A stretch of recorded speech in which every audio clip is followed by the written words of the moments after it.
Good morning, good afternoon, and or good evening. You are watching Nub's Collection, a YouTube series dedicated to the cataloging and review of every game in my physical media collection.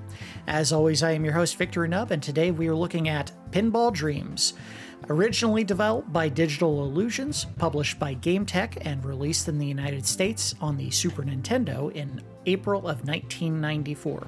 Now, I say originally developed by Digital Illusions because the version that we are looking at today on the SNES is a port that was developed by Spidersoft. Pinball Dreams was also released on the Amiga, Atari Falcon, DOS, Game Boy, Game Boy Advance, Game Gear, and GP32. There are also versions of it available on the iOS, OS X, and PlayStation Network, although that may not be the case today. I'm not 100% on whether or not it's available to those three latter platforms.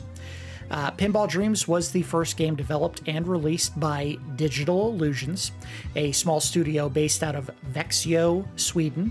While the developer's name may not ring a bell, you likely know the company under their current operating title, Digital Illusions Creative Entertainment, or DICE for short. DICE would find moderate success releasing pinball and racing sim titles before making a chance acquisition of Refraction Games in 2000, who was already hard at work on a first-person shooter, Battlefield 1942. The Battlefield brand would go on to spawn numerous sequels and become DICE's most popular and recognizable franchise to this day. Spidersoft, the developer behind the port of Pinball Dreams that we're looking at today, was so named because the founders Steve Marsden and David Cook wanted to name the company after something that spooked them the most. In keeping with their name, the studio adopted 15 unique species of tarantula. Spidersoft would eventually be acquired in 1998 by Take-Two Interactive and rebrand as Tarantula Studios. Tarantula worked mainly on licensed Game Boy and Game Boy Color games of particularly low quality before being integrated into the quality assurance department for Rockstar Games and being rebranded as their current studio name, Rockstar Lincoln. Sadly, Rockstar Lincoln was reportedly the studio that suffered from the worst crunch period during the development of Red Dead Redemption 2, expecting employees to work evenings and weekends from August of 2017 all the way up to release in October of 2018. In what was very likely a response to the reports of intense crunch conditions, Rockstar announced shortly before the launch of the game that overtime would become optional. And of course, they waited until the very last second to say that. That doesn't really show them taking the concerns of the abuse of employees seriously, unfortunately. All of the testers at Rockstar Lincoln were converted to full-time employees in August of 2019. They waited almost a full year before they actually acknowledged the issue.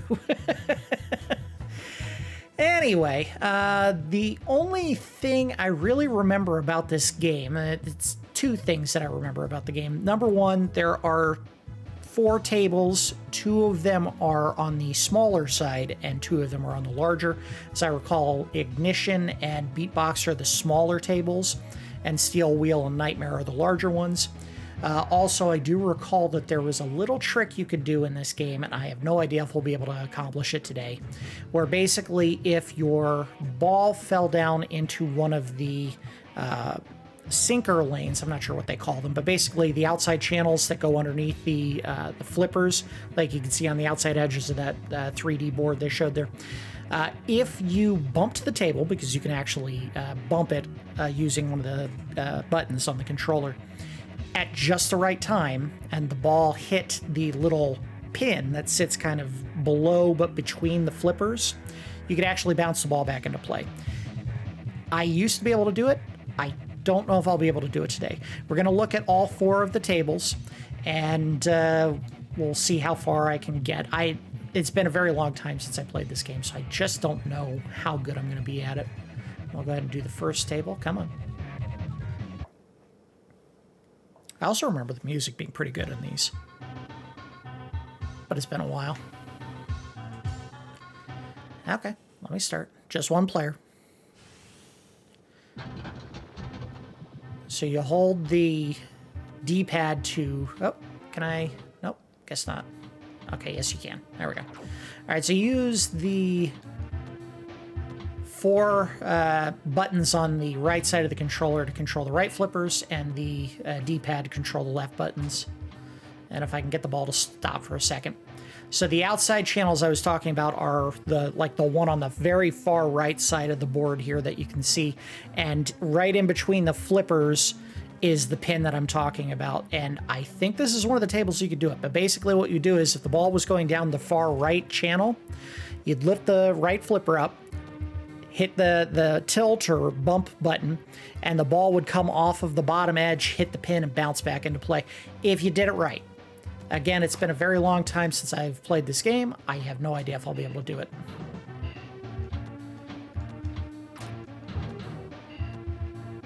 The table itself is not actually based on any existing tables that I know of. They didn't go out of their way to get licensed tables to use in the game.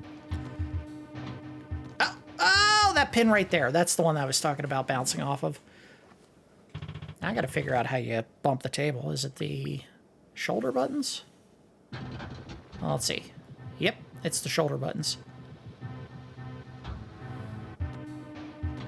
Oh!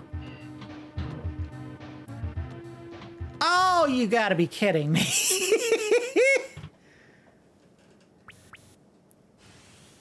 I remember when I used to play this game, one of the things that I did all the time is because of how frustrating it could be to lose a ball right at the beginning of your turn, I would actually start with like 3 or 4 different players so that I could have, 12 balls to try to do something special.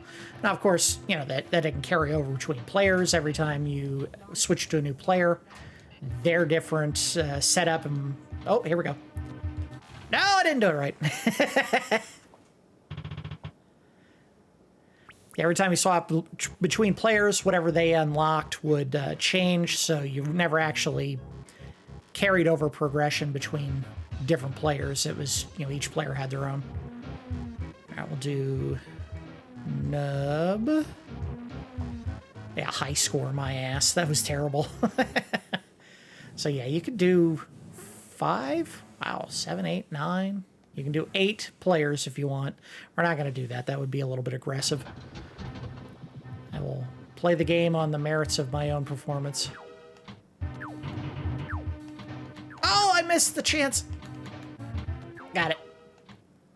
So that affects your multiplier, I think, at the end of each round. Oh.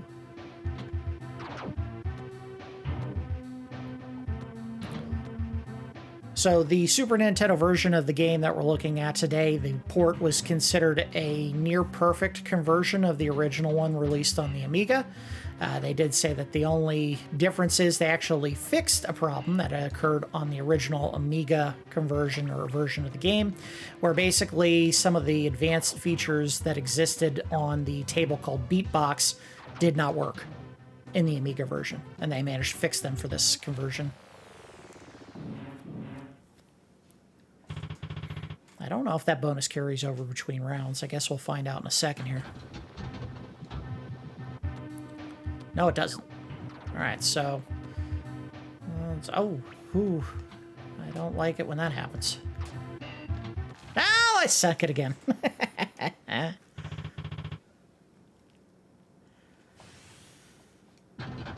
My memory is that I liked the large tables of this game far more than I did the small ones. Probably because they felt a little bit cheaper in how often you would lose your ball. The small tables, and the large ones that always felt like you had a better chance of keeping the ball in play.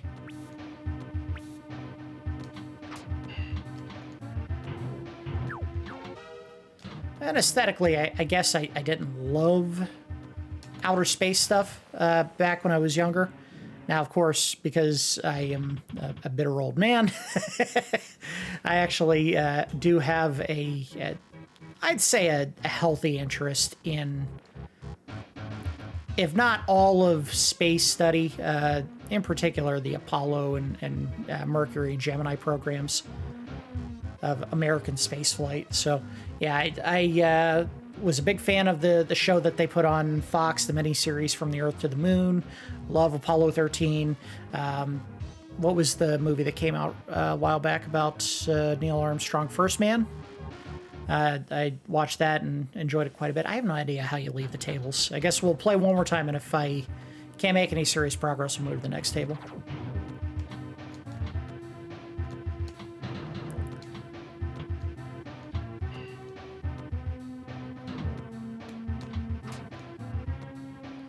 I have a feeling I'm not going to make much progress. Oh, shoot. Now, I haven't actually had much of this happen on this board so far, but if you manage to get a ball go straight down the center, the dead center of the out hole there at the very bottom of the board, that pin is actually meant to help keep the ball in place so it doesn't feel like you lost it from an unfair bounce. And I do feel like that is a standard addition to most modern boards, pinball boards now. Ah!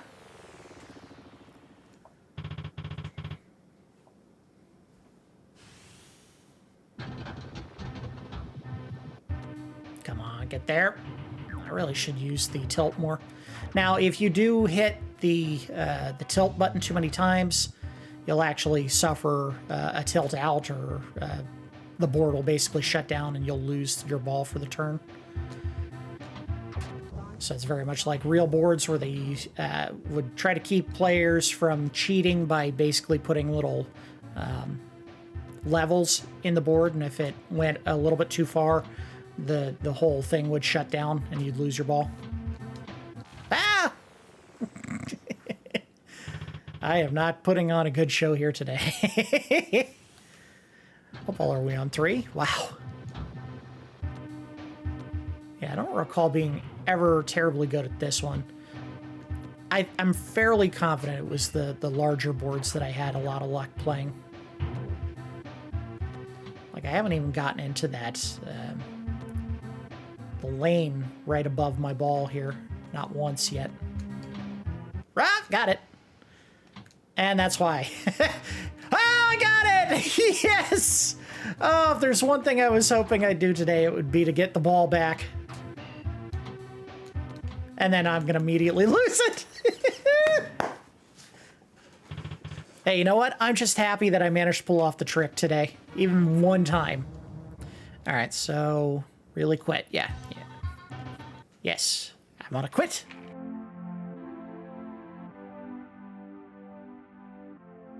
All right, let's go to... Oh, if you don't hit start soon enough, it actually goes to the credits.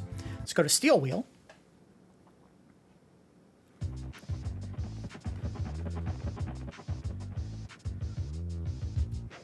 I don't know if this music evokes the Wild West. They may have gotten a little bit overzealous in their tune here. All right, let's go.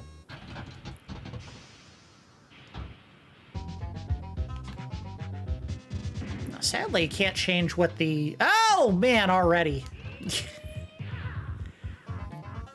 You can't change where the bonus arrow points at the very beginning of the board.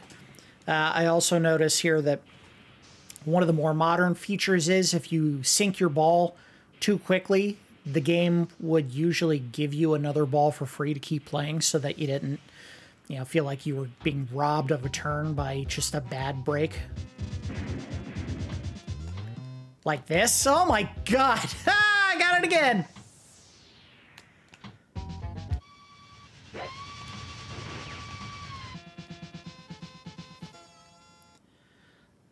Wow. Yeah, I think this is why I like this board, because it's just, there's so much going on right now. Oh.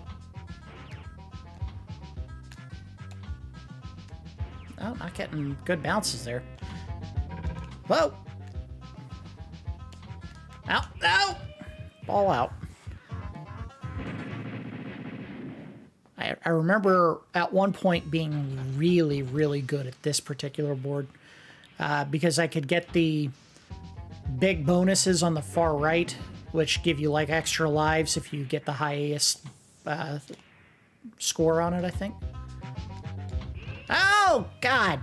Doing terrible. I hit nothing. Okay, we gotta do that again. Come on.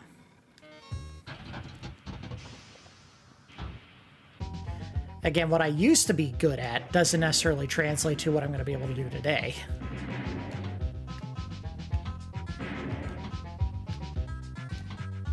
There we go. I also used to be really good at nailing that far left channel, just going on that over and over.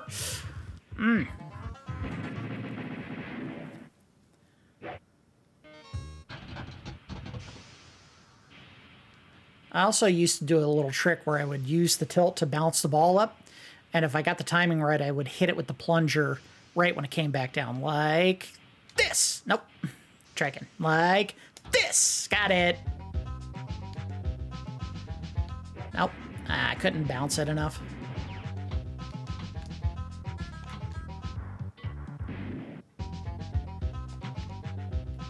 All right.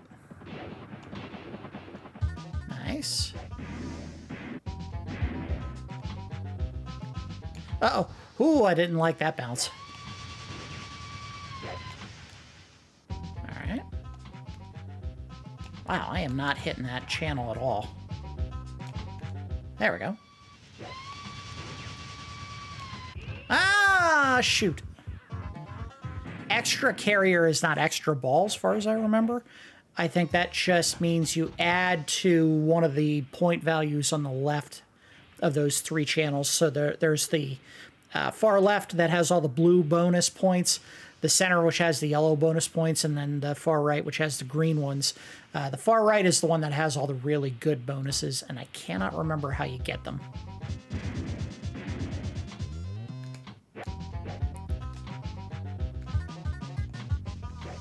Ow, dumb. Get up there.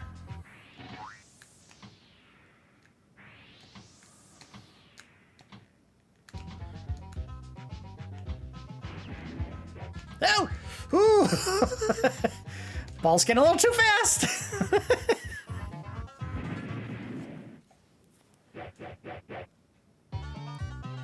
Now, and I used to be really good at this. One of the things that I would have to do on a regular basis is try to slow the game down to keep the ball from getting a little bit too out of control and causing the camera to whip all over the place while I was trying to play my turn.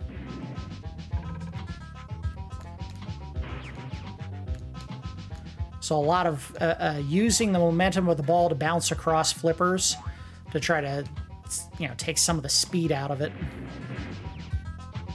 Like this, yeah.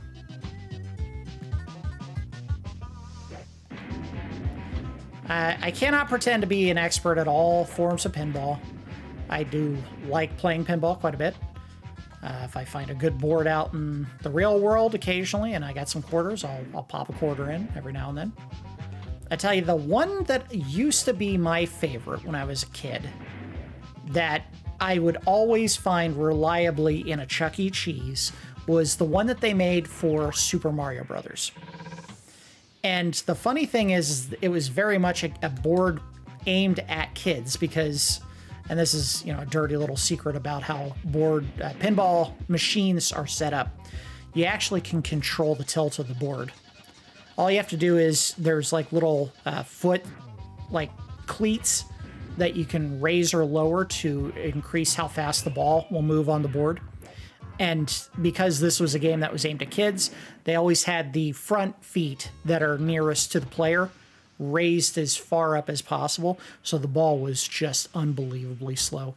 And that was one of those games that I would go to and reliably be able to get. I think you could get tickets out of those for your, you know, prizes at Chuck E. Cheese. And I used to be able to just destroy on that board. Not so much today, though.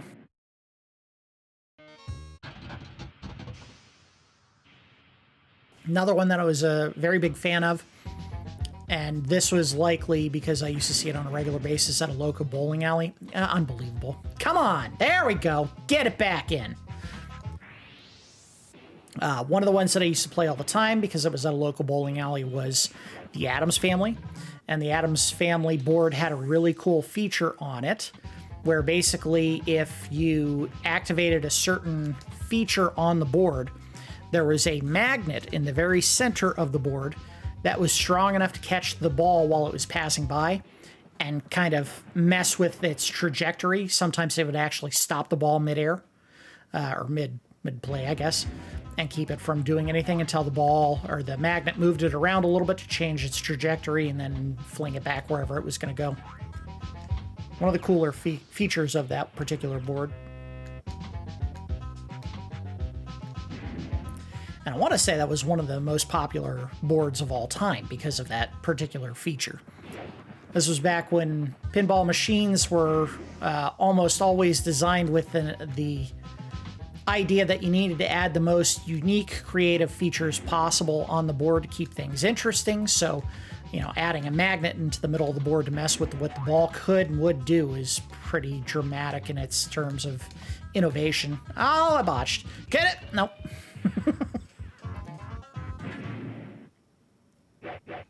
Is that over? No, we got one more. All right, this will be the last we look at this one, then we'll go to beatbox. Got it. Nice. I don't know if that was all 3 of my turns getting the bonus, but if it was, that would be impressive if I hadn't just botched. Unbelievable. Yeah, I get to put in the top score again.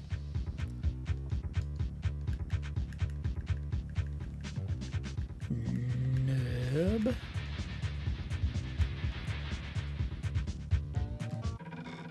Oh, no. Yes, really quick.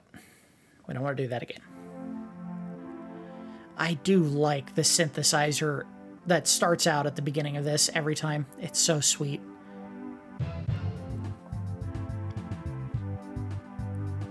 And that slap bass sound that you hear in just about all Super Nintendo games, especially in Soul Blazer, which we did a long play for. Okay, anyway. I remember this one having a slapping song, too.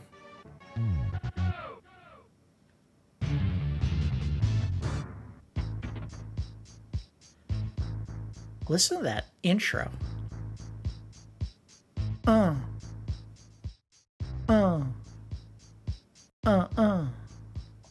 right. Get it. Oh, shorted it. Nope, didn't get it that time.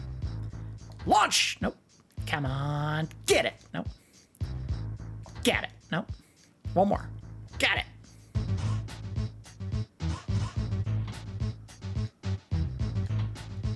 This is back when people knew what music should sound like. Ah, damn it. I'm not sure what all the goo at the bottom of the board is supposed to be. Is that supposed to be blood? Are they saying that the music industry is just a slugfest? You gotta be kidding me. Come on. That is one of the instances in modern boards where you get a free shot after getting screwed over that fast. Can I do something? Well, it's better than nothing. Oh, come on! All right, we're going to restart this. I don't even want to put in my initials. Don't. All right, here we go.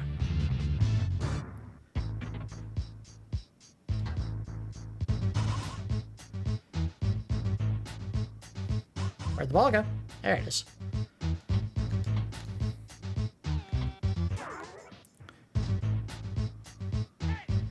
So as I recall, this one, now that I think about it, I used to be pretty good at this one too. Because they give you like, it's supposed to be like you're a band in the music industry. And sorry, one sec. Sorry, I had a cough sneak up on me. You're a band, and this is kind of like a representation of the music industry, tracking your performance on the charts, and you have like an opportunity to go on different tours, and if you reach certain tours, I believe you get a multi-ball. I think all 4 of the boards give you the opportunity to do a multi-ball of some kind, and this one I used to be really good at getting, but I mean, I'd be happy if I just did more than get sunk after 30 seconds.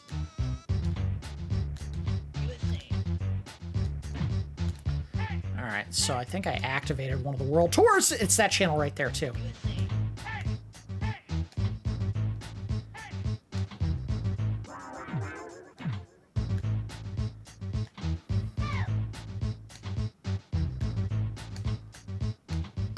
Get it? But I think you have to hit... Well, you have to get a single, and then you get the... I think. I don't really remember. I know you gotta hit a lot of different channels to get stuff here. But if it's lit up, you gotta hit it in order to advance on your tours. And you have way more points if you're actually on a tour.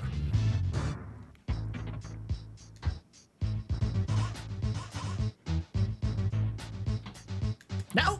Yep, no! Stop bouncing on the edge.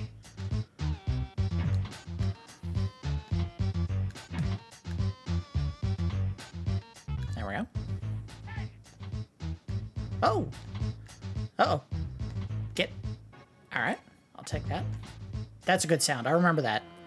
I think I have the opportunity to do something cool now. I just gotta figure out where it is. No!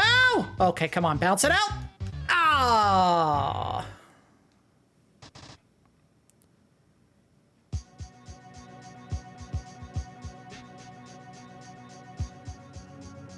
Listen to that tapper.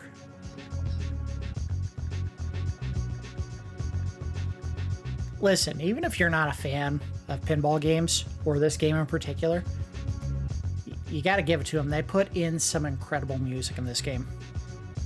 Including this track. I love this. I mean, I don't know if it's as good as this right here. Not this, but this. We're just gonna let that sit for a second, because I think I found my intro beat. Ah, it's so good. Alright, let's take the shot.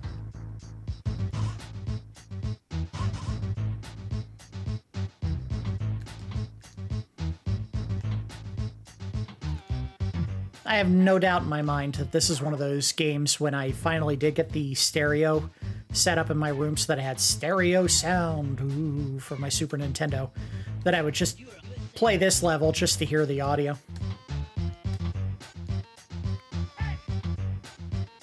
They didn't give me anything for hitting that channel. I've been robbed. Give. Oh, damn it.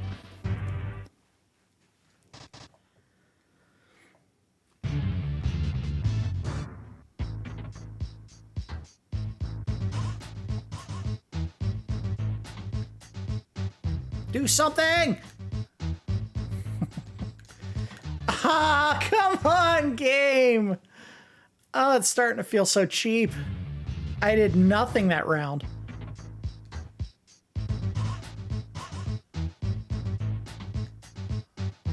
I did it again.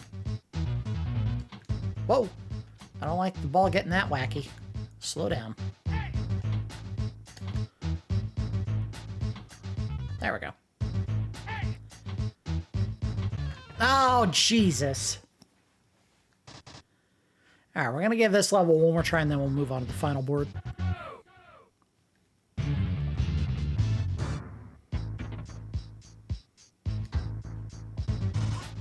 That is such a good build for the beginning of the board there. It's just that dun dun tss, tss, tss, dun dun dun tss, tss, tss. Got my shoulders moving to it, you know what I mean?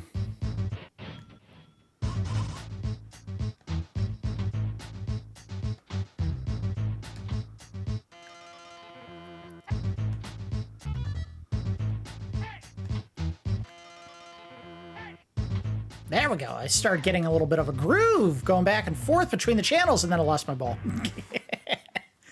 That's what I get for talking. I should just focus on the game instead of trying to talk to you guys. Oh. All right, come on. Get the channels.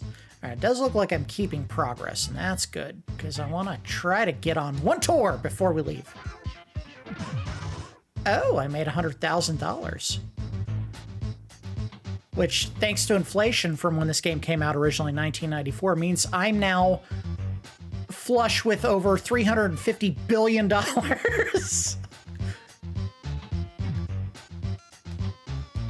Now, come on, damn it.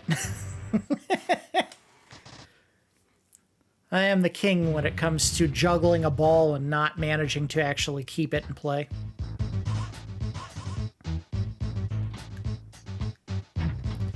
I also need to start using the tilt more because the games are they will punish you for going overboard with the tilt, but not like immediately. You could still do it like 2 or 3 times in a row before it really starts warning you. And you get a warning. I would do it right now while I got the ball safely tucked in, but I know it would bounce the ball out of there. There we go. Oh, I had it. Damn it. Oh, bounce sack. Oh, I had it. Oh. All right, that's it. We're going to move to the next board. All right.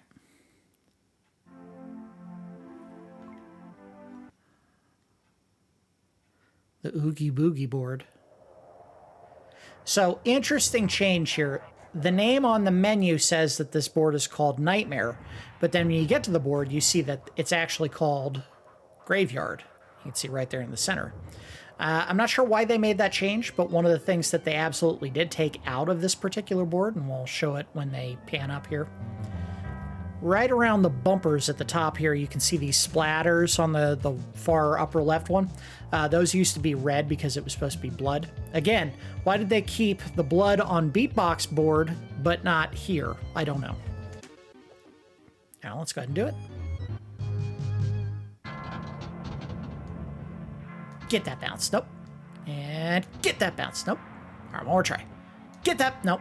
Let's just play it. Whoa!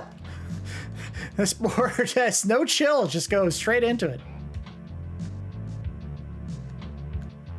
Ow! Uh-oh. Get back in play. Aw, damn it. Screw you, game. I was not scared stiff. So this might be one of those times where you don't want to pull the plunger back all the way. You want to give it a little nudge so that you have a little more control when it comes out.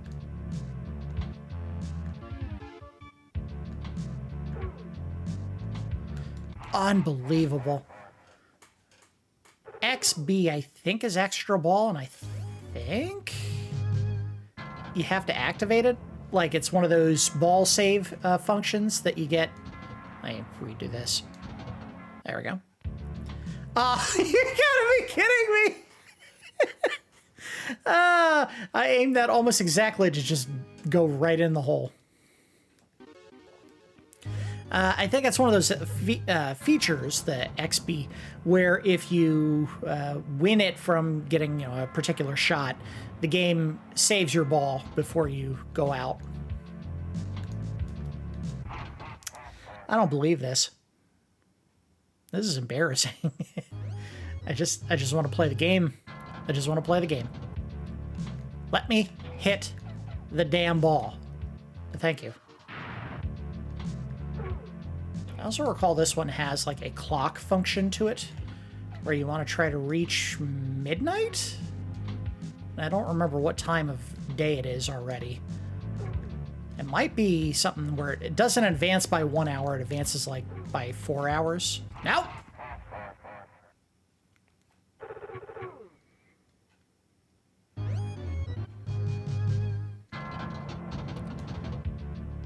I'm gonna do something on this board other than get sunk immediately every single turn.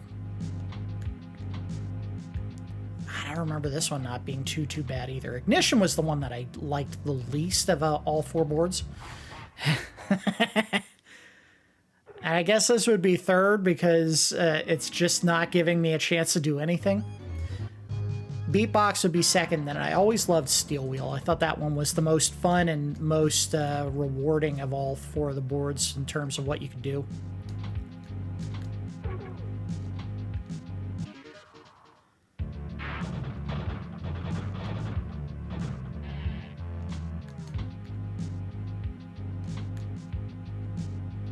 Alright, there we go. Now we're starting to do some stuff. Calm the ball down. Oh, god damn it. I like the little eyes that are staring you on the board. There's like 2 little red ones on the far right underneath the moon and 2 right underneath the belfry. I don't know if that counts as a belfry. Now, why did the ball go forward that time? And normally it bounces off something and falls back down to the bottom.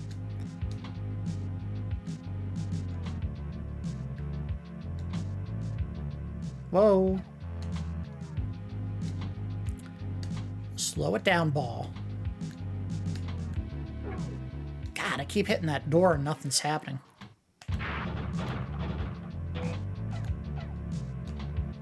Open door! That's how I enter my house every day. I just walk up to it and yell, "Open door!"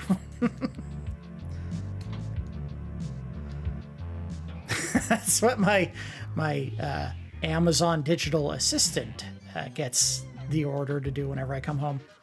Just yell that, and it's like, I'm sorry, but we don't have that functionality. No! I can see that one. I could see it coming from a mile away.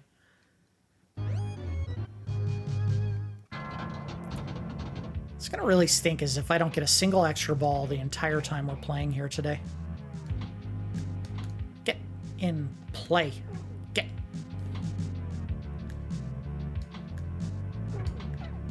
Up!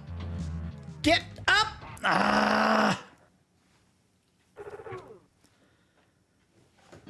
Alright, we're going to give this one more try, and then we'll go ahead and wrap things up for today. I know pinball may not be the most engaging of video game types, because, of course, why would you play a video game version of pinball when you could just play real pinball? But, I don't know. I like pinball back in the day. Even the digital version of it. Uh-oh. Oh, nope.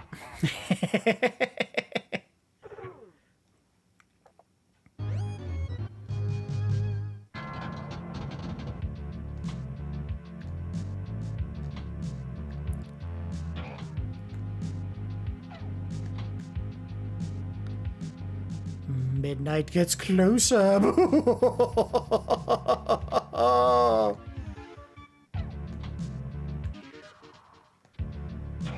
was the character on The Simpsons when Homer's trying to get a seat at a restaurant, and he's like, yes! And he goes, what's wrong with you? And he said, I had a stroke.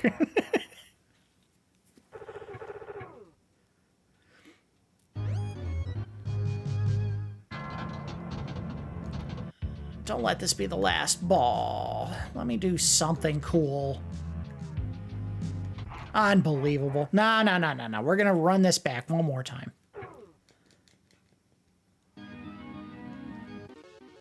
I won't say this is the first game that inspired me to start throwing temper tantrums, so I was playing video games, but I'm starting to remember it being a leading cause when I was younger, because it would just be like, some of the bounces just don't feel fair.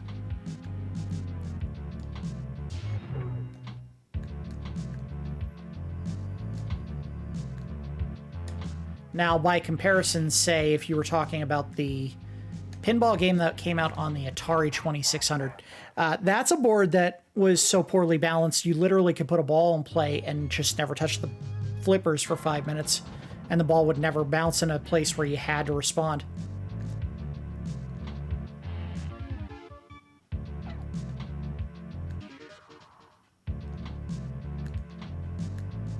Run for your life. Ooh.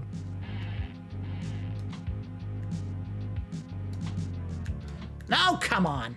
Get... Oh, if I put the left bumper down.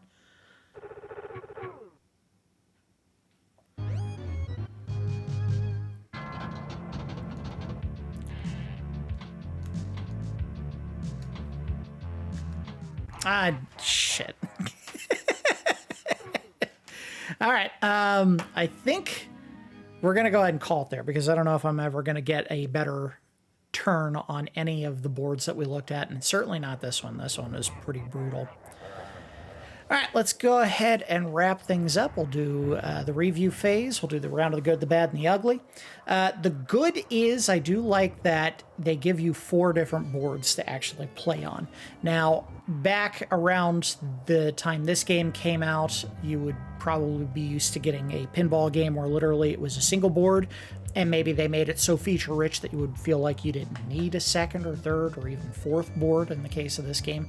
But I do like that, they offer variety because, of course, these are all themed boards, and that is another plus or good for the game, is that all of them had a very specific theme that they stuck to.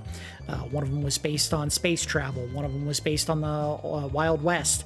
One of them was based on the music industry, not just music, but like the music industry, releasing videos and singles and albums and whatnot, going on world tours.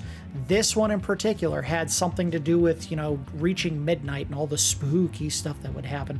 I'm fairly certain if you actually got to midnight, you got the multiball mode for this particular board.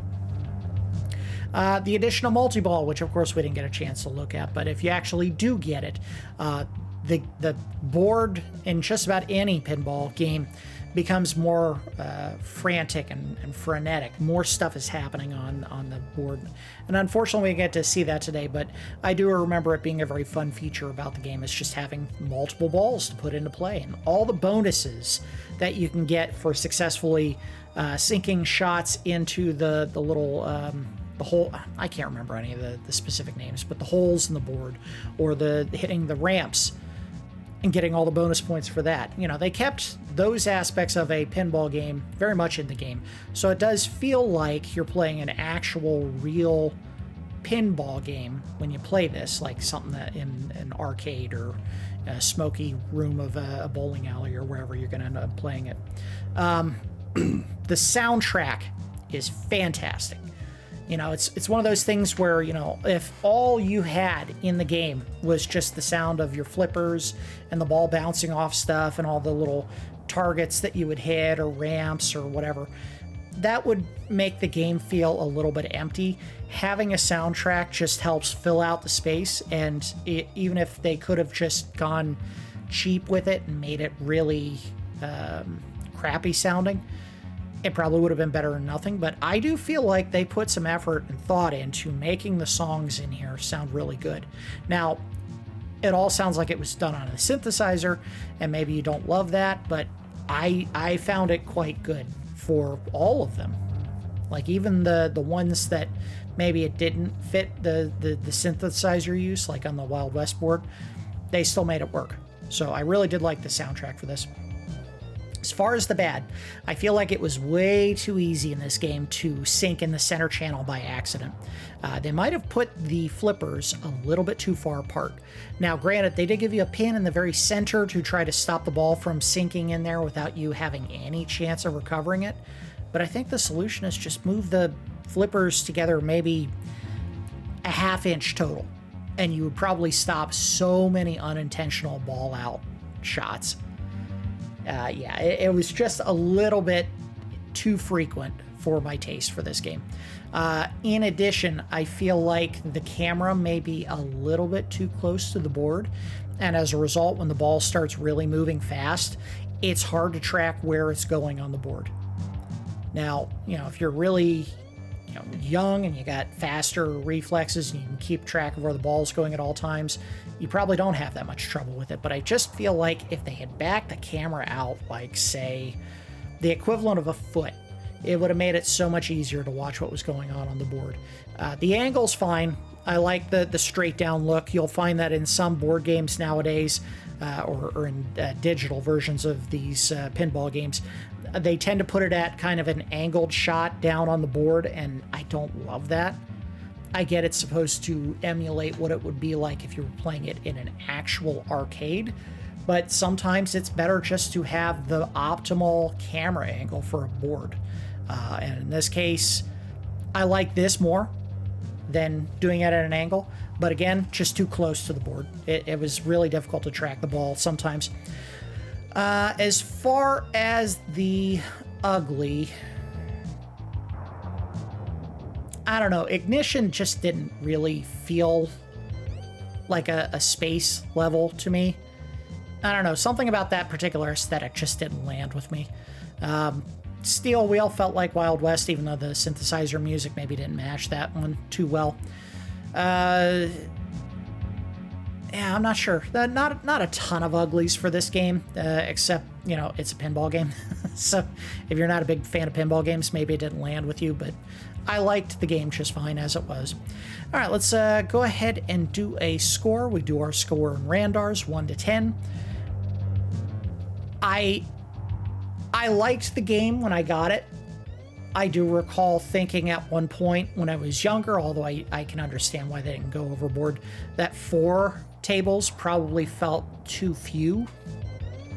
But I don't think for what I was getting out of the game and what we ended up paying, and I don't think I paid anything. I think this was a birthday gift from my sister, that it was worth what we ended up getting for it. So I'm going to give this a 7. I think it is functionally fun, and there are enough boards to actually have some variety and not feel like you're getting ripped off if you keep failing in one particular table. You can go to another one and try your luck there, and maybe you'll have much better luck on them, you know, on one board than the other 3, and then you don't have to play the one that you really suck at. But it is a pinball game. Pinball games are probably not high on the list of greatest of all time games on any console, no matter how good it is. They're fun. I think they are a niche genre because obviously you're probably going to have more fun playing an actual pinball table than a digital version. But this does an admirable job of recreating the experience. Again, it's got some flaws, but I think it's a serviceable game, and you wouldn't be in the wrong getting it for a fairly cheap price. Like nowadays, used, if this game you had to pay maybe $10 for, I feel like that would be worthwhile. And in fact, I think most pinball games that you play, like say through Pinball Arcade, or what's the Pinball FX 2 or 3, whatever the current version is, the boards that they give you, the pinball tables, I don't know why I keep saying boards, usually run somewhere in the, $5 to $10 range each one. So if you pay $10 for this and get 4 of them, that feels like a decent deal. Obviously, you'd have to have a Super Nintendo to play it, or another way of maybe potentially dubious means of playing it, like, say, an emulator, but I actually own the game, so that wasn't an issue here. But yeah, I think it's okay. 7 Randars. It's all right. That's going to do it for this episode of Nubs Collection. As always, I do appreciate each of you watching, and I will see you next time.